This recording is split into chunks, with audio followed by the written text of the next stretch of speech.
we weren't trying to be cheap, we had to be cheap. Yeah. Especially when you have a product market fit. But eventually that really sticks with the culture, and you'll see elements of that when you're hundreds of people.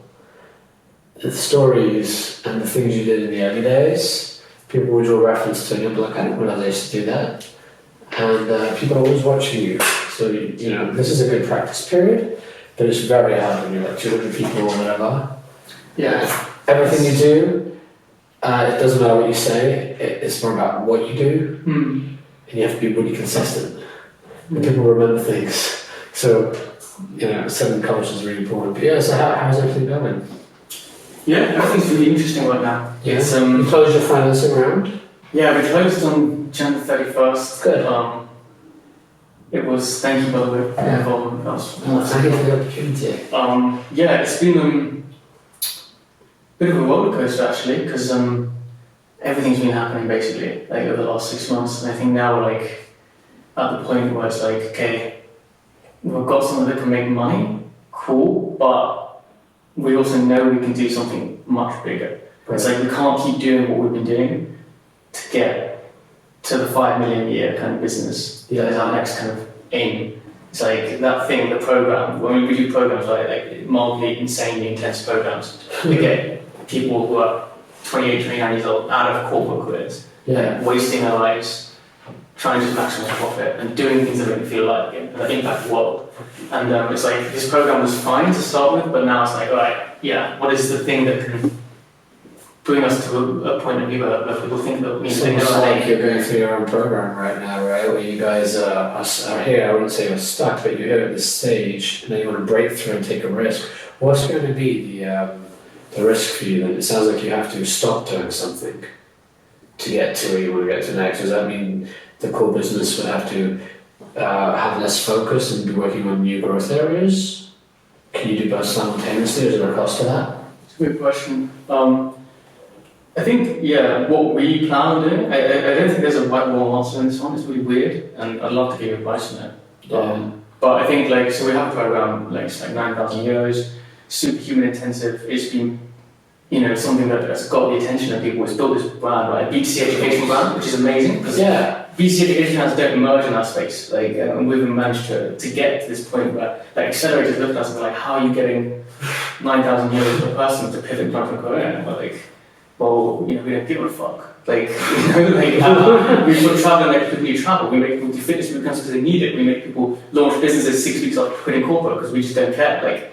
It's intense, it's an experience. It's like that's right. And it's also got to the point where I think it's not scalable. It's because you need to hire more people, or there's only so many clients you can digest at any one time. What do you think the factor is when you say it's not scalable? Yeah. What are the limiting factors? Which areas? I think it's two things that first one was, we just know that we get hundreds of full applications to our program every month. And the full application takes about 45 minutes to fill in. It's like 3 2-paragraph answers, what are your aspirations, why Nomad Academy? Are you tracking, is this an online process where people can fill in? So are you tracking where the drop-offs are? Are you seeing, what is the completion rate if you have such a metric? I mean, do you track things like that right now? Everything. Good. So part of the problem is people absolutely go berserk by concept, but find your why. Do something meaningful in your life. Life is short. Take the road less traveled and do it with this combination of amazing people, bit of travel, intense experiences. The downside is, firstly, we know that while this massive interest in a concept, it's not accessible. 9,000 euros plus you've got to quit your job, quit your relationship, usually, quit your flat, go for 10 weeks, 12 weeks to this program, and then after that, get ready to get your ramen for 4 months, at least. Because you know those, you know what I mean? When you go through it, you know that. So part of it is just price point and accessibility. So that's one of the problems. And what we're going to do is, launch something that still has that concept and hits that pain point, but it's just more accessible to people that are coming to our concept. Okay, so you think the scaling barrier really comes down to the price you're charging, not necessarily the process of applying and completing the application, not necessarily the number of people you need to hire right now. No, I think we can solve that. We train program directors already. Stephen's building a playbook. Yeah. We have the workshops. We teach them now. Yeah. We have it. We have the online course. There, we have Carl's built a pool of coaches. Yeah. We have these. But I was also listening. So how many people could you handle? You said you've got 9,000 people that have applied. 9,000 euros is the program. 9,000 euros is the program. Okay. We've had over 12,000 people apply for the program. 12,000 people apply. Yeah. So people love the concept, but there's a twofold problem. The first one is a lot of people will drop off, lost for scholarships, or actually be have the interview and be like, fuck, I just can't afford this. And you're like, but they love it so much they go the whole way anyway, which is a good and a bad sign. The other problem is we're being battered by travel risks. So this is a temporary, when you say travel risk, you're referring to today's climate with the coronavirus? Or what are you saying when you say travel? Yeah, and before that we had, we went to Latin America before that, and I think 2/3 of the countries in Latin America at the time we were there decided to go on revolutionary strikes. The whole city of Valparaiso was up in fire and flames, and our programs were up there. And our backup location in Medellin also went up in flames. Those are two. Literally went up in flames? Yeah, there were curfews, military curfews in both places. And so we were had students out there, we had to pull them out, end the program a week early and Did that shape the unit economics of the program and result in you taking losses and being substantially far behind the forecasting? Yeah, we took a hit because we didn't have to, because it was basically a week out from the end of the program, so we could have just pushed it through another week. But there was tear gas on the streets. We saw so much students have red faces from the tear gas, and they all wanted to finish the program. But if one of them if something happened to one of them, we couldn't. It was a tricky. So you had to pull out, and you finished a week earlier. Then did they finish the program somewhere else? Did you have to compensate them or anything like that? We finished the program online. Carl gave them a coaching course. We did it there. We ended the program with a final pitch. Of what's a concept, so people either start their own company at the end of our program, or they realise it's really, really hard starting a company and they don't want to do that, but they want to launch a mission-driven company. So people pitch one or the other at the end of their program. Yes. So we still have that. It's just online, isn't as good. And we also we did refund them 500 euros each, not because we had to, but just more as a brand. Yeah. We want to show that. You might realise that you probably built some very, very good learnings from this, and you probably now have a good sense of when things go wrong at a small scale, which is now going to make you think as you scale up larger, what if something could go wrong? I bet if someone had told you, what if this happens in Latin America, and if someone were to replay the story you just told me, you'd be like, this is nonsense. Well, this is called being paranoid, right? But when you're running a company, for some reason, I don't know why, the universe throws everything at you at the wrong place, wrong time, and everything compounds. It's Murphy's Law, right? But you will definitely have built some really good fabric. And I don't know if you do this, you do post-mortems at all? Yeah, we sit down as a team, and everyone gives you feedback. And I try my best to take on the right ones and ignore the ones that are reactionary as well. I actually made post-mortems a part of my company culture because we went through a lot in the very early days. Yeah. Nothing like areas going up in flames and military curfews. It sounds very exciting. This was more technology issues and things just not going right according to plan. Yeah. But in your business, I can imagine having written down post-mortems really helps. Part of scaling means writing things down, putting processes in place, and if the business stays the current dynamics it has, there's a lot of things that can go wrong. A lot of stress and sleepless nights for you, my friend. Yeah, I think the pivot it's not a pivot that we're doing, but it is a shift. So what is it you want to do? So I understand explain to me what you're currently doing then on a really basic level, right? You're organising these, if I were to paraphrase it, something like you're organising these boot camps perhaps for people that are fed up with their current career situation. They either want to be more entrepreneurial within their job, or they would perhaps want the mustard to go launch a company themselves. You take them for an extended duration and you teach them everything they need to do. And you're there with all the resources. And the end of the program means that they can go out and ideally launch your company, right? Is that the right way to describe what you're doing? Yeah. From a layman's perspective, great. Yeah, the only thing I would qualify that is highly capable people who are starting. Right, you're not just taking anyone in. Because we want to be honest as well. That I think with us, what we say is like entrepreneur careers because you'll feel alive, but it is hard. Yeah. And we're honest about that. It's like this is the harder path, but heck, yeah, this is the path that you're going to look back at your life and you're going to have stories to tell.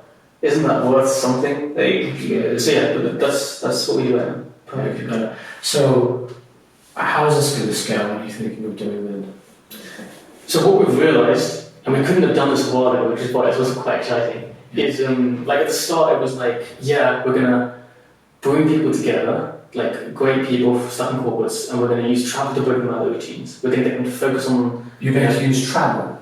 Use travel to break them out of their routines. Okay. So that's the only reason why we use travel. And then we're going to give them tangible... Yeah, they need to be in a new environment. They can't be stuck in the same old place. Right. If you want to have transformation happen in your life, you have to change every element of your life. This is the case if someone wants to change a habit. You can't just... some habits aren't the type that you can incrementally change. Sometimes you have to literally pull the plug and everything just fresh and raw and vulnerable and brand new environment. Everything's somewhat alien as well. Yeah, absolutely. That's absolutely true. And that's the reason why we have travel. It's not for fun. It's because if you're stuck and you're coming to us because you're stuck, it probably means the people you're around, who you become some of, are the wrong people. We need to get the hell out of there. Wow, so this is not just a career-focused change. This is actually going down to the fabric of a human being. Yes. And just getting deep into their psyche and their mind and working with them to change. Exactly. Yeah. Yes. Well, how are you supposed to scale that though? That's by its very nature, I would think. That's a very one-on-one intensive process. Yeah. No, definitely, and that's how we started. And the good thing is, through the entrepreneurial coaching, because we started teaching entrepreneurship, they started asking for entrepreneurship, and then we started teaching them it more and more. We're in a position now where we don't have to say, come here, get these things and use it as a way to find a route to something you love. Now we can say, hey, we know what it takes for you to get a career that makes you feel alive again, because we've done it 7 times. And what you need is this, this, and this, and we get it to you in different ways. And the first bit is they need to find their why. So they need to understand where they're headed in life, what kind of purpose they could have that makes them feel more than just, I'm maximizing profits. Yeah. Even define their future, what is their vision of success. And that separates them from 99% of people who are just stumbling through life, hoping to create something great by luck. So instead it's no, take control of that, own your narrative. So we do that, and we know how to do that because we've done it over and over. We have the workshops, we have the experiences, and that bit works best with our workshops, the part of our online course that guides them through that. And there's 2 ways we can do it. One is maximum impact, which is in person, with in a place for 2 weeks, following those 10 days that we've got down to an art form now, with our program director. The other way is we can do a kind of less effective but entry level kind of online follow this path method. But then the second bit is we're not hippies. We don't just get you to find your why and then go back and say, cool, we're going to give you tangible skills, and leverage your past skills and also learn the entrepreneurial mindset to take action on any future. So how can you prioritize speed of learning? How can you start up frameworks and apply them to yourself? How can you take risks and take action on what you just planned? So that's the next bit, and we do that through our online course that we've built ourselves and iterated now, so we know it's good, and the pool of coaches that we have. So it's kind of that's how we're going to scale. We're going to say, okay, we can still keep the original program as this amazing kind of... So you're going to have a flagship program, and then you've built out, it sounds to me like, other offerings, and what you've also done is, I imagine going through this a couple of times, what started off as, let's be honest, right, at the beginning of the tree, we're just winging it. Oh yeah, absolutely. There's a bunch of people here, you've got this passion within you and your team, and you've got the vision for your company, and now you want to reach deep into these people, and that inherently sounds impossible to scale where you have to go deep one-on-one. It sounds to me like after doing this for some time, you've realised there are some patterns. In some ways, you've packaged up the different components, as you said, the different modules, should we say. And now you're trying to basically figure out, for each person that comes in, which modules fit their why. The why is the core. The why is what makes us special. And now you've got these different areas, right? And now you're trying to customize the packages. Is that what you're saying? It was not quite. I think what we're trying to do is actually, the online course gives a lot of space, especially and the cool thing is what you said is right in terms of coaches. So what we realised was for the entrepreneurial mindset bit, the most valuable things were not the online course. It was the one-on-one coaching they'd get from our experts online every week. Oh, okay. So we were like, okay, what if we didn't have to make them quit their jobs and spend 12 weeks abroad? What if we just got them in a place near where they live, but still inspiring, with other amazing people for 2 weeks to find their why, and they get matched to the right coach with their online course, with access to our amazing alumni community. This also allows you to have continuity, because your course, if that's all you offered, would be this one-time great experience, almost like going on a diet boot camp. Now, what are the statistics? A lot of people actually regain the fat that they lost, right? Here you've got some accountability and a way to get them through. So that is not only an offering you can offer to people who have finished a core program, you can also offer this one-on-one coaching in a slightly different format to those who can't go and travel. Yeah. Right, I see. Yeah, so that's the plan. It's like, what if we had the original program as the aspirational, magical, this is the thing that got us here, this is still there at the huge price point for just the best of the best. Yeah. But then what if we have, hey, but it's also accessible in the hybrid, you don't have to quit your job, quit your life, go 2 weeks to Lisbon if you're based in London, right. Find your why, get 10 weeks of coaching, be part of the alumni community for the rest of your life. Yes, that's very valuable. Don't relapse. Especially. And that's, and then what if we also have an online version that's purely online, that's just focused on the coaching alone with the kind of online course. Do you feel that you've compiled a set of products here that get to the same goal? Or do you feel like these are all stepping stones where you do the online program, and if they like that, then they can subscribe to a larger program? Or do they all achieve the same goal and they're just different paths? It's a great question. Yeah. I think I want the hybrid to do the same as the original program, because I want the hybrid to be the one that the hybrid we can scale. The hybrid we can be like, okay, as soon as it's working, it's clicking, people are buying it, we can be like, all right, where are our main markets coming from? Let's position hybrids in exotic enough places, close to those markets. So, for example, if London's kicking off, we can place our hybrid location in Lisbon, so that they only have to take a 3-hour flight there, rather than flying out Southeast Asia. We can get critical masses of different parts of the world of alumni, so that when they come back from those 2 weeks hybrid, they're not just getting one-on-one coaching online, but there's 26 alumni there who have gone through the same process and are at that co-working space every Thursday evening. That they'll, I see the hybrid as, what I like about what we do with the original program is this black box. It's like, no, you don't get to just kind of find a bit of this or that. It's like, you find your why, you understand the habits you need to get there, and then you execute, you take action, you launch something. And if you don't do all of this, you don't get to be part of our alumni community. So I like that bit. I think the online course is where I'm like not sure if it should be like a €500 coaching-based alternative, or if it should be like a €90 just an online course plus a call, and now you're ready for one of the big daddy kind of programs. And so I'm not sure about that bit, but have you done research into this yet? Because this is a very important decision when it comes to how you position your product, right? And if we just be crude and say there's only two paths here, whichever path you choose, and the pricing point you set can have a very big impact, not just for the financials of your business, but how you position yourself too. Yeah. So you've got to really think through that. And I would say at this point, just iterate, test, stay scrappy, and it's okay to change if you have to.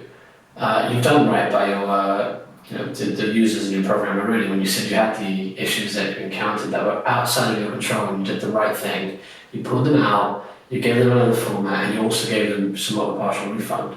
So I wouldn't feel the pressure to decide and choose now, but the gravity of this decision is very big, because once you start to position your product in the marketplace and you put marketing behind it, this is what people will know you for. This sounds very exciting because you've built a great business in a very with your passion, hard work, and your team as well. And now you're actually making it more scalable. I can see that now. Now it makes sense what you're saying. What's changed between when you pitched me for financing and now? And how long has that been? That's been about like a short period, right? Not long, 3 months. 3 months, right? What's changed since then? I'm really curious. I think the first thing that's changed, I mean, and again, I want to be very honest with investors, is like, I think the coronavirus is having a pretty serious effect on this upcoming program. So my plan was to take funding in and then run another program Yeah. keep bringing the money in, use the team to iterate one more time, and then when I course the pool of coaches, while I head in with a brand designer to build this new suite, and also take like a week in the cabin somewhere to really think through these strategic decisions, like what you're saying, like is it an online course or is it an alternative, and just think through it and map that whole thing out. And then as that program finishes selling, the selling cycle, the new trio of programs come out with a new brand positioning and much more. We're an education company, not a travel company. But the coronavirus, is causing is wreaking havoc on our upcoming program. Sounds to me like you're living in the moment though, because this isn't a 3-month thing. The coronavirus has only just become a very big deal recently. Yeah. So it's hit you right now, it seems, and you're living in the moment. 2 weeks ago, and it's impacted all the previous planning you did. And there's a sunk cost to that, and now you're having to change plans. But you know what? Great companies are the ones that see a bad situation and immediately figure out how to capitalize on it. This is forcing you to rethink your business. Yeah. Which is, it's not fair to assume there'll be more plagues and endemics in the future. It's good to be paranoid about saying you're dealing with a black swan event right now. Yeah. In the normal scale of business, if you were running this business in the last 10 years, you wouldn't have had the level of uncertainty and instability that you have now in what looks to be like the foreseeable future, right? But that's fine. Like, you've seen this huge change in your operating environment, and now you're pivoting, and I think a good thing will come out of this. And it's only a few weeks, right? So that's a few weeks in. So you're already, looks like you've already realized. A lot of companies right now, some are putting their head in the sands and they're just hoping this thing goes away. You're not looking at this tactically, you're actually redesigning your business, which is very, very good. So it's good to see. Yeah, I think I'm just annoyed at myself a bit as well, because I knew this pivot needed to happen. It took a big event to force you, right? I was doing it anyway, but I should have gone boldly into it. And I think the biggest learning I've had over the last 2 years is that I need to be very bold about the things I want to do, because I always try. Not always, but you need that belief in yourself. There's something I'm learning, which is like, I wanted to do this in January. I didn't. I was like, we're on one program, we'll keep it going. And I was like, now I'm like, idiot, I should have just gone guns blazing into it. Like I felt like it, and now I'm like, I'll tell you some advice, Harry, right? The biggest regret I had was probably not following my own intuition enough in the early days and even the later days. I spent a little bit too much energy and time trying to create buy-in from my early team, from my investors, and even trying to convince myself. And no one will know the marketplace better than you as the founder of this company. And follow your intuition, because it really hurts when you see an opportunity pass you by and you knew in your gut it was the right thing to do, but you just didn't have the conviction to follow through because you wanted to create buy-in. You're the founder, and that gives you a very cool thing. What you can do sometimes is throw down the founder and say, I'm the founder, and we're doing it this way. And there are certain times in your entrepreneurial journey where you can do that, but you're the only one that can do that. And teams want to be led, investors want to be led. You've got the wrong type of investors, by the way, if they even need to follow your cue, right? They should be willing to trust you entirely because you're the visionary founder here. But what you just said there, don't repeat that in the future. Next time you feel strongly about something, follow it. Because no one on this planet knows this industry better than you do. And you then just need to get your team on board too. How are things with the team? Does the team follow you too? Are there any issues there? Are there any concerns when it comes to expanding the team? Things you're looking for to hire and the values you want to keep? Yeah, things are pretty strong with the team. I think my biggest mistake has been, but listening too much to actually. Right.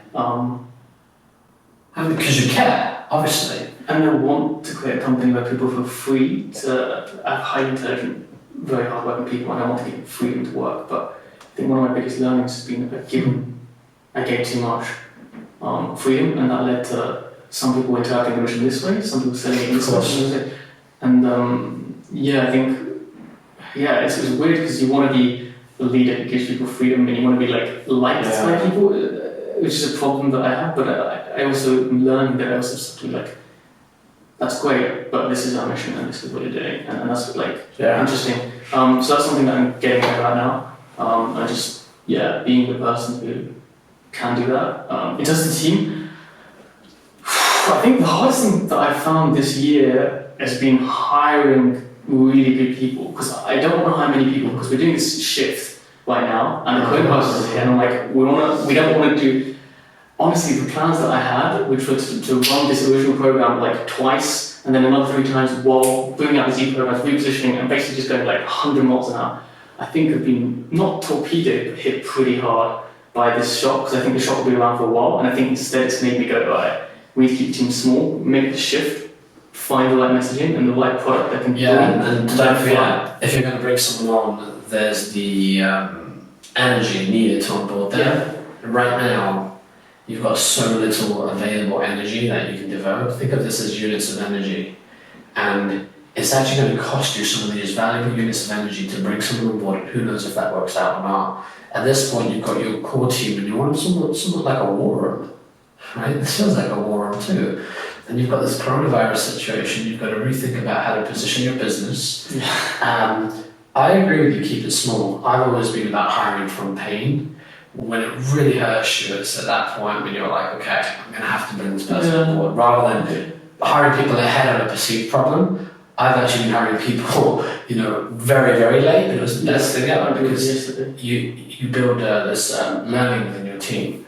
As for what you said about the early team giving you feedback, firstly, congratulations, you've got an engaged team. If they're giving you feedback, that is excellent. The second thing is, it's very, very rare for me to meet a visionary founder like yourself, who's also created an environment where the team feels safe to be so involved.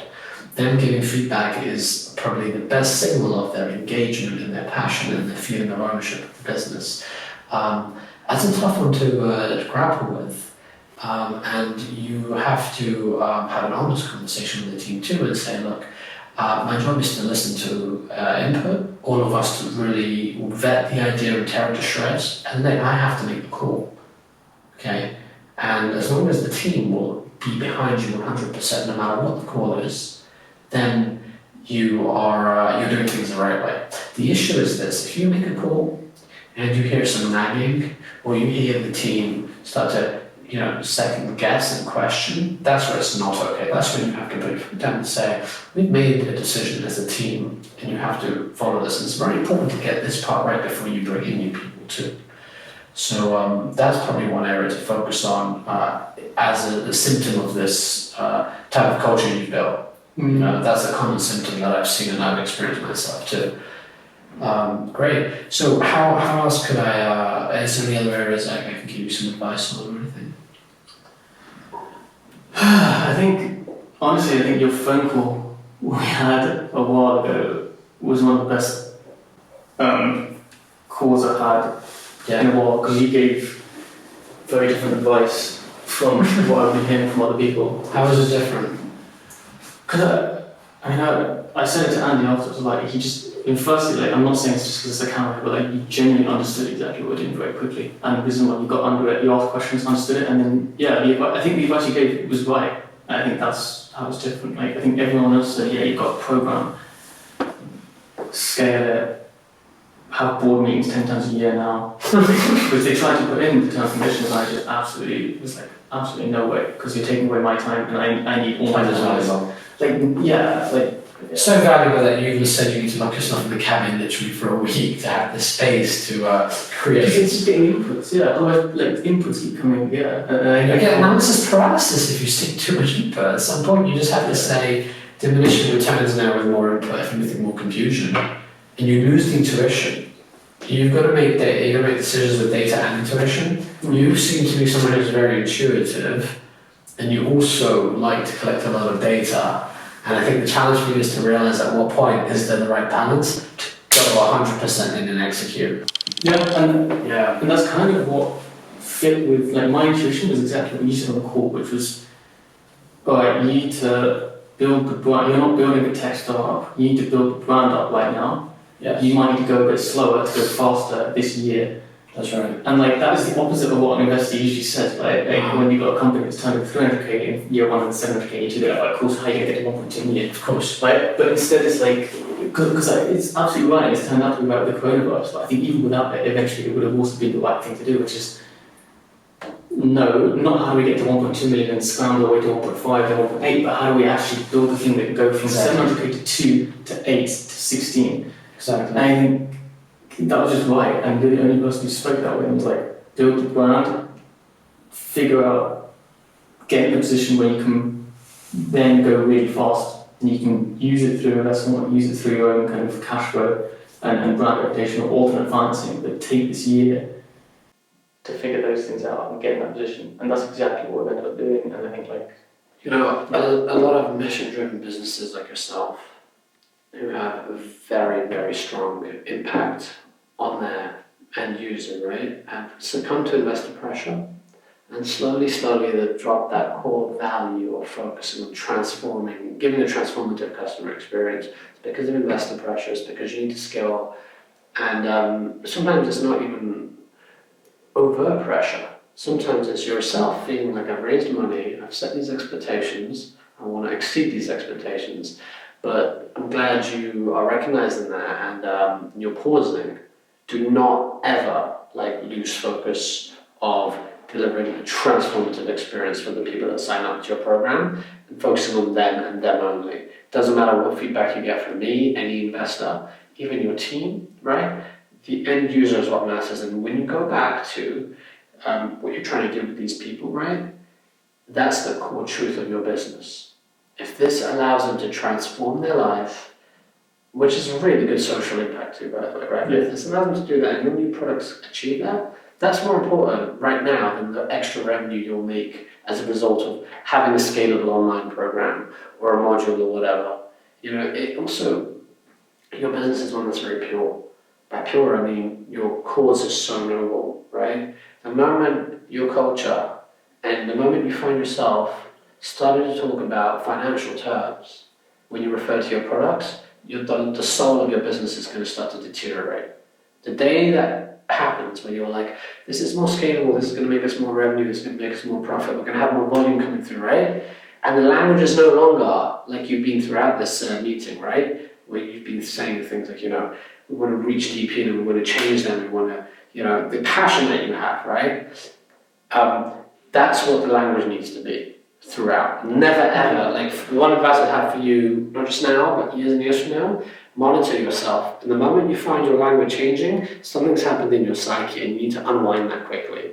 Because you'll become like every other business out there that's trying to scale.